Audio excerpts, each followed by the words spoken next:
Villager arrested after a fight with lady friend in the kitchen at their home. Golf cart driver sought in hit and run at Veterans Park in the Villages. Driver injured after flipping vehicle in roundabout in the Villages. Ex-employee damages former boss's Tesla at Wildwood Medical Center. Cops find guns and ammo after forcing entry into a home in Middleton. Driver flees from a Volvo crash that sent injured woman to a hospital. Villager with walker leaves a rehab to find difficult parking situation. Couple from the Villages arrested after suspected theft at Walmart. Letters to the editor. How many holes in ones of golf did we get? This and more coming up.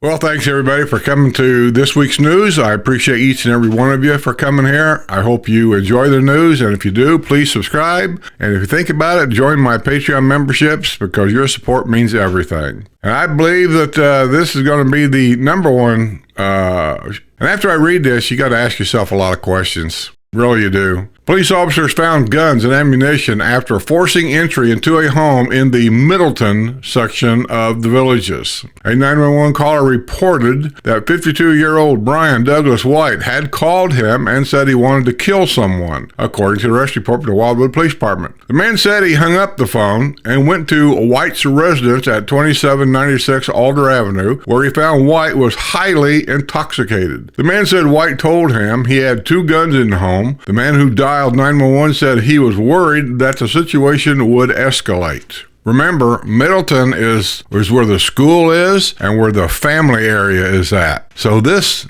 guy has guns and ammo in the house that he bought where children live. Police arrived at about 5:30 p.m. Saturday at White's home and knocked several times. When they did not get an answer, police forced entry through the front door. They found White disoriented and intoxicated on the bedroom floor. He made delusional statements and tried to fight the police. Officers found that White is under a risk protection order through June 2026. The order prohibits White from possessing guns and ammunition. Officers searched White's home and found a Glock 48 firearm loaded with 15 rounds of ammunition, a .22 caliber long rifle, and additional ammunition. White was Baker-acted and taken to Lifestream's Behavioral Center, where police conducted a follow-up interview on Tuesday. He is facing a felony charge of possession of a weapon. He was also transferred to the Sumter County Detention Center, where he was being held without bond. I don't know. Some retirement community this is turning out to be.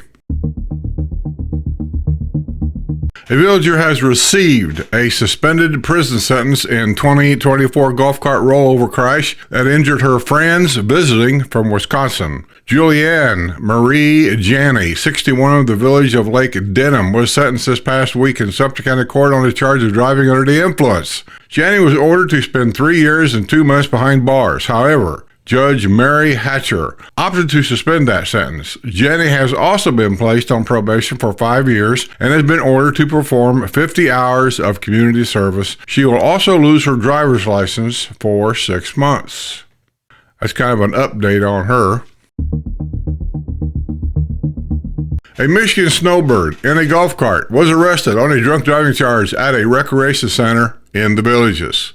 William Mark Ponstein, 83, who owns a waterfront home in the village of Bridgeport at Lake Miona, was found with his keys in the ignition of his golf cart at about 6 p.m. Sunday at the Saddlebrook Recreation Center. A witness placed a call to 911 after saying Ponstein out of the cart stumbling and talking to trees, according to the arrest report of Sumter County Sheriff's Office.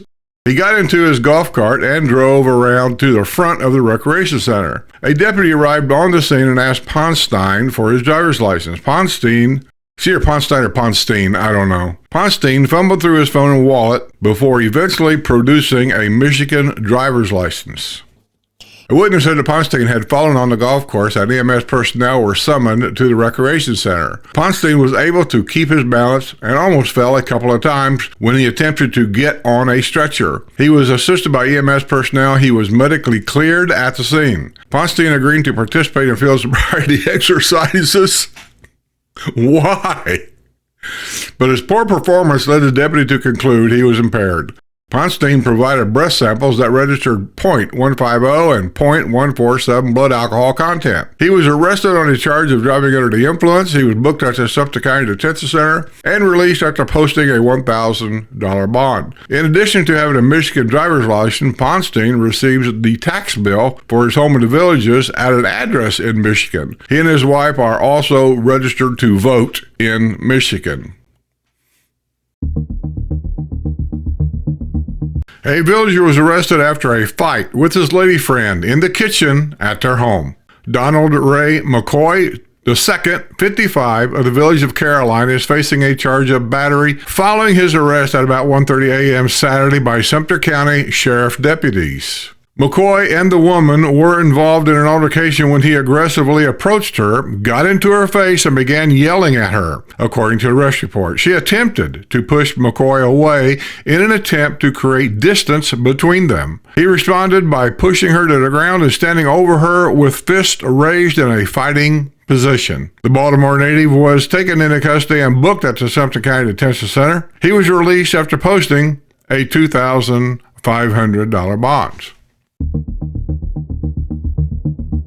A golf cart driver is being sought in a hit-and-run crash that knocked over a marble stone marker at the Veterans Park in the Villages. The golf cart driver caused $1,500 in damage on September 20th at Veterans Memorial Veterans Park off Page Place near Spanish Springs Town Square, according to the Lady Lake Police Department.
Video of the incident showed the cart overturned after striking the sign and bystanders assisting the driver in lifting his cart back to its wheels before the driver left the scene without reporting the accident. Anyone with information that may help identify the driver is asked to contact Lady Lake Police Sergeant Charles Gershwitz at 352-751-1564.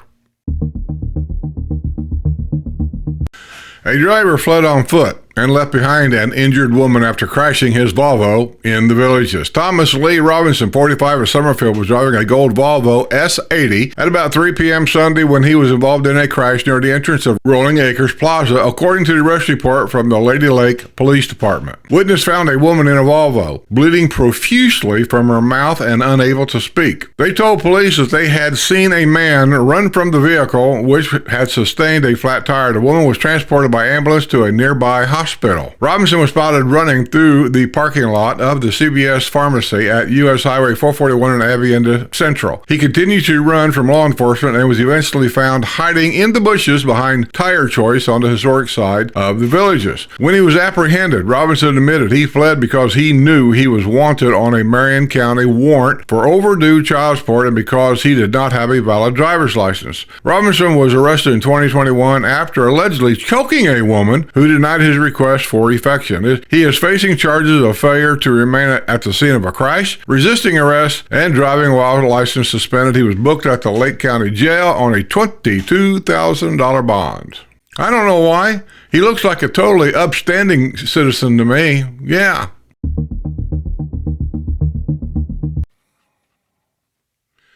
An unlicensed driver from El Salvador was arrested after being stopped for a cracked windshield.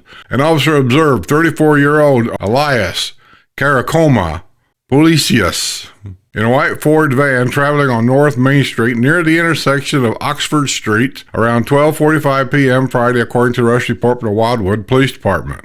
The vehicle had a crack on the windshield that started in the middle of the driver's side and went down to the passenger side. Seeing this, the officer stopped the vehicle at the intersection. He then asked Carcama Policias for his driver's license, but he stated he never had one issued. Carcoma Policias instead handed over an El Salvador passport and an insurance card. His information was given to dispatch, who confirmed there was no record of him being given a license in the state of Florida. The native of El Salvador was arrested on charge of operating a vehicle without valid license. He was transported to Sumter County Detention Center with a bond set at $150. A man was found to be in possession of pills after crashing his vehicle near the village of Finney. Jeffrey Paul LaCastro Jr., 41 of Coleman, was involved in a crash at about 3:30 p.m. Thursday on US 301 at Warm Springs Avenue, according to the arrest report from the Wildwood Police Department. LaCastro said he was on his way to Magnolia Plaza when his vehicle swerved and struck a utility pole. He claimed he'd put new tires on the vehicle and they were not properly aligned. A police officer noticed signs of impairment, including droopy eyelids, and asked LaCastro to take part in field sobriety exercises. He struggled through the exercises. He provided a breath sample that registered .000 blood alcohol content. LaCastro was asked to provide a urine sample and agreed to do so, but was unsuccessful in providing the sample. He later said he had changed his mind and no longer wanted to provide a sample. He admitted he takes tramadol hydrochloride pills. He was found to be in possession of pain-relieving pills, which require a prescription. He was taken to the UF Health Emergency Room Clinic at Brownwood for a medical evaluation. Once he was cleared, he was booked at the Sumter County Detention Center on charges of driving under the influence and possession of a controlled substance without prescription. He was released after posting a $3,500 bond. A driver was injured after flipping her vehicle in a roundabout in the Villages. A 61-year-old woman was driving a 2020 Dodge utility vehicle shortly before 7 a.m. Sunday when the rollover clash occurred in a roundabout at Warm Springs Avenue and Finney Way near the entrance of the village of Marsh Bend, according to the information from Wildwood Police Department.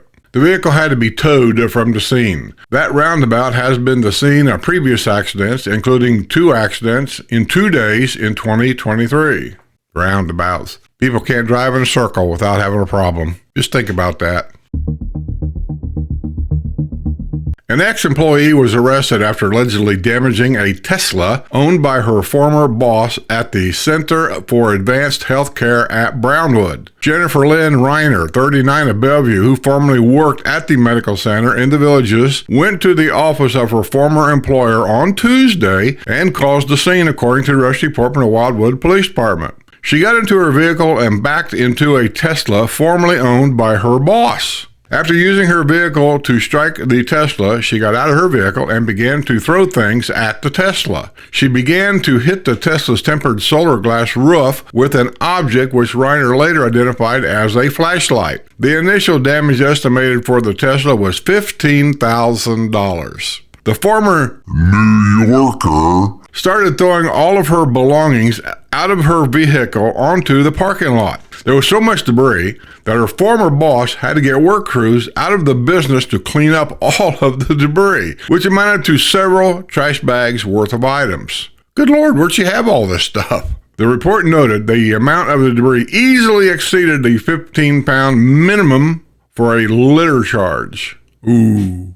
Reiner left the premises, but her husband brought her back to the scene. Reiner told the police that when she entered the parking lot, she spotted a Tesla. She explained that she owns a Rivian and the 2 vehicles are competitors. She said she hit the Tesla's roof with a flashlight several times. When asked about throwing the debris at the Tesla and into the parking lot, she said she had blacked out. She is facing a felony charge of criminal damage to property and a misdemeanor charge of littering. She was booked at the Sumter County Detention Center and released after posting a $3,000 bond. I don't know. I got my thoughts of what's going on here, but I don't really know. I'll let you guess. You know, we've done many bad parking videos and pictures of people parking in the striped area of handicap parking. We all know what that striped area is for. And also, striped areas basically means no parking, period. I don't care who you are or what you're driving. And yet, we constantly get these stories every day. I just don't report them all. About somebody that's had a problem because of somebody doing it. And here's another one. A villager is relying on a walker left his rehabilitation appointment to find an uncomfortable parking situation. The man with the walker on Monday left the Lake Center for rehab at Lake Sumter Landing and found a golf cart wedged in the handicap service zone. He also encroached on my handicap parking space. I needed my walker for today's physical therapy session. When I came out of the session, I had great difficulty returning the walker to my van, said the villager. These zones are designated for the handicapped who need a little extra space for swing doors, roll-up doors, and ramps. Parking in these zones can make it an unnecessary obstacle for the handicapped. I just don't understand you people. I really don't.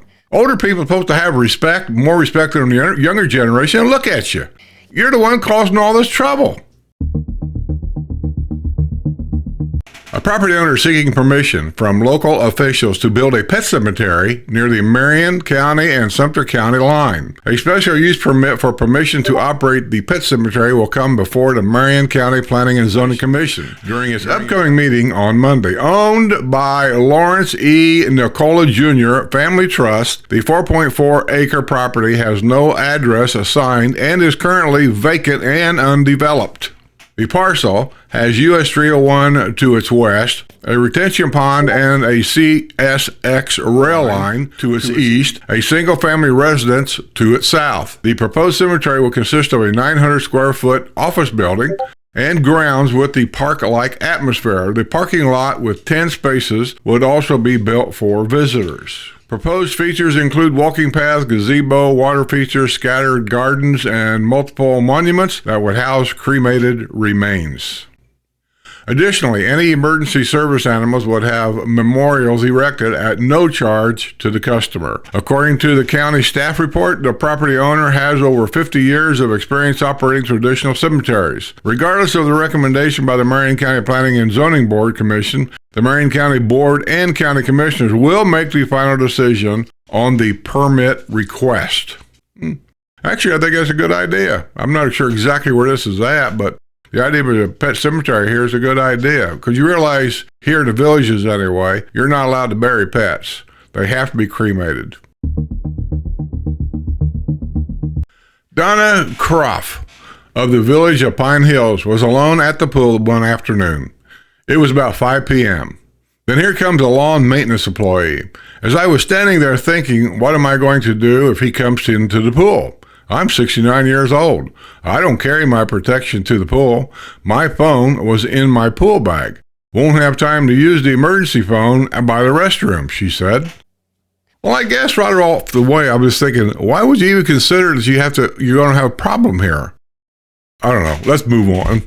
She got out of the pool as soon as he left, gathered her belongings, and headed home. I don't think that is something I should have to do. All the things we were promised is so not true, Croft said. Earlier this week, in a joint meeting with the Amenity Authority Committee and the Project-Wide Advisory Committee, a long debate question was aired as to whether contractors should be allowed to use pool bathrooms in the villages. They're not allowed. There's no discussion about it. They're not public restrooms. They're not allowed. Sign at the gate at all the pool says for residents and their guests only. That's what they're there for. It's just been going on for so long. People don't say anything because it's a mixed view here. Some people say, well, it's not hurting a thing. What are they going to do? Where else are they going to go? Blah, blah, blah. Well, I got an answer to that. They go any of the country clubs we have here or championship golf courses, whatever you want to call them. Huge parking lots to drive our trailers in, and all of them are open to the public. Our pools are not open to the public. It's just that simple. And that's just the way I see it, like it or not. I mean, if you want to go to our pools, you got to be a resident or a guest. Other than that, take your trailer and go to any of the country clubs. They're all over the place, and you can use their restrooms. They're open to the public. We have heard from many readers since that meeting. Donna Kemp tells the side of the resident. We also heard from Robert Fell, offering the viewpoint of the contractors. I can tell you that the contractors that are using our pools, restrooms and things, I was told this by several people, and I think they're pretty much correct on this. It's not the people the village hires, the villages. Those people are told not to use them restrooms, and they pretty much don't, not that I've seen. The ones that are using your restrooms are the contractors that we as residents are hiring. We're hiring somebody to mow our grass. We're hiring somebody to trim our bushes. Whoever those people are, that's people you're hiring or people we're hiring. Those are the ones going to the restrooms at the pool sites. We contractors don't want to use the restrooms at the pools. We have to. No, you don't. Listen, these words don't mean anything. I mean, when somebody goes, well, I have to. No, you don't. We could certainly do without the sideways glares and muttering under the breath as we slip quietly in and out. Well, the thing is, and I don't know how big of a deal this really is, but the thing is, we pay money, all the residents here pay money out of our pockets to maintain the quality of those pools. The water quality, the cleanliness of everything around there, including the restrooms. If something leaks, we have to have it fixed. All these things. And you guys aren't paying nothing. And we are told this is for residents and their guests only, of to which you guys are not. And it's just, to me, that's just that simple. Pretty sure thousands of porta-johns wouldn't be a good option. First of all, thousands? Are you serious? At least not to the real estate agents. There are options, though. One is to require all residents to allow the people mowing, pressure washing, painting, etc. to come on in and use the bathrooms when working at your home. In the new sections, the builders has figured out restrooms in the parking lots of community areas are a much better option for all concerned, though it does seem there are a lot less pools per number of homes down there. Lila Deborah Stevenson of the village of Dunedin said that denying contractors to use a public restroom is not practical. First of all, this is misleading. They're not public restrooms. You just say they are, but I'm telling you they're not.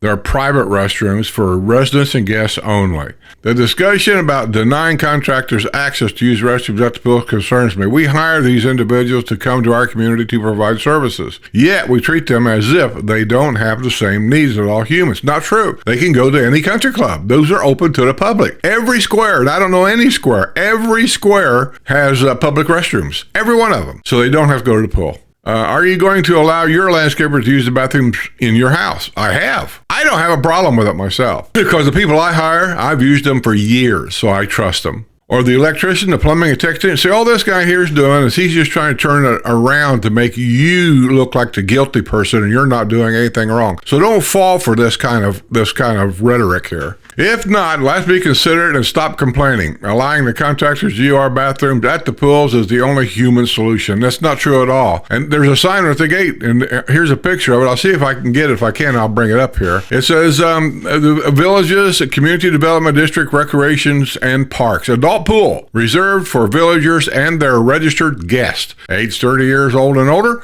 must have resident ID or guest ID plus photo ID. And these contractors are neither.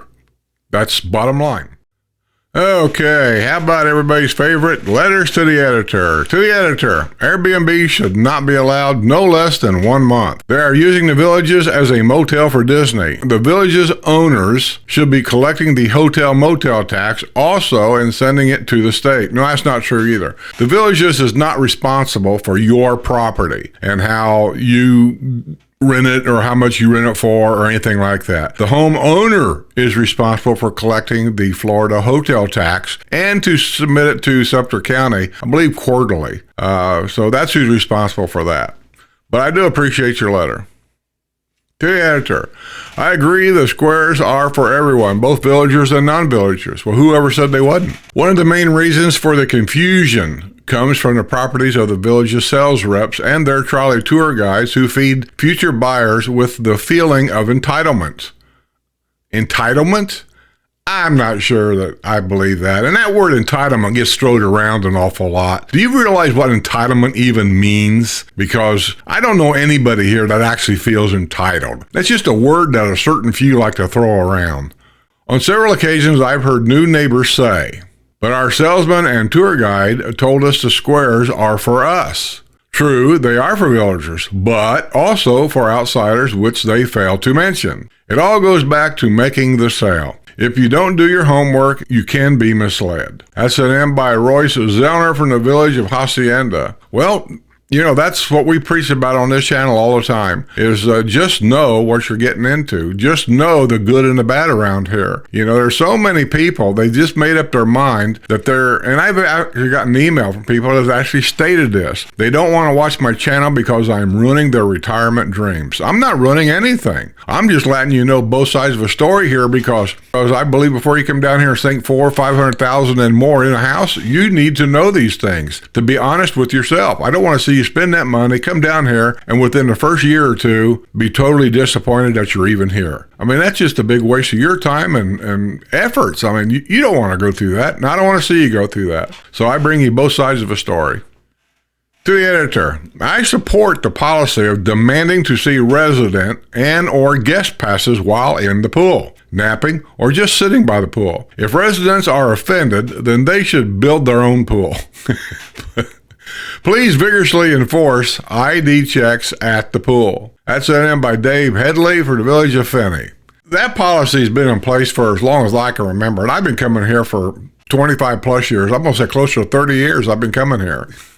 If you're in the pool, they don't ask you to get out to show ID. It's a trick. I know it is. I've seen it actually done, especially up in the Spanish Springs area.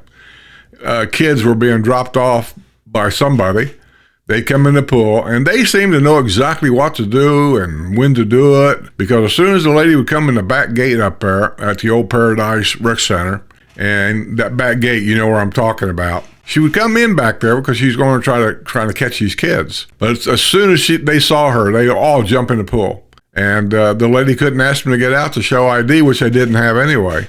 So it's a game up there, and it's probably a game everywhere else because everybody that lives around here knows what our rules are. So they just play that game. So I'm kind of a believer in it too. I think IDs should be checked. I think they should be checked regularly. And I think if somebody's in the pool, get out. Because, they don't really have to get out. You can get these waterproof, I don't know what you call them. You guys know what they are. Waterproof things you wear around your neck. You can put your card in there, and that way if they come out, you just show them it. They'll scan it real quick, and you're good to go. So, there's ways around all that kind of thing. But yeah, I'm with you. I think they should start checking IDs pretty vigorously.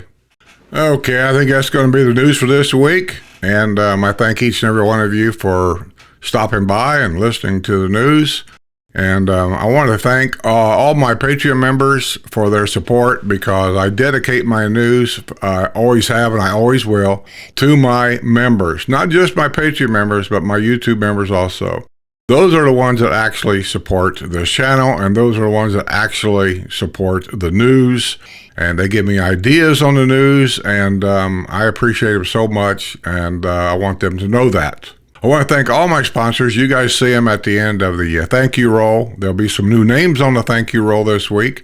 And with that all being said, I appreciate each and every one of you. I want to thank you for coming to the show. If you've got any suggestions on things that you would like to see done differently or maybe even added into the show, just put it in the comments below or send me an email. Either one, I'll get it. I'll read it. I'm not going to promise you anything, but I do read them, and I do listen to what you have to say.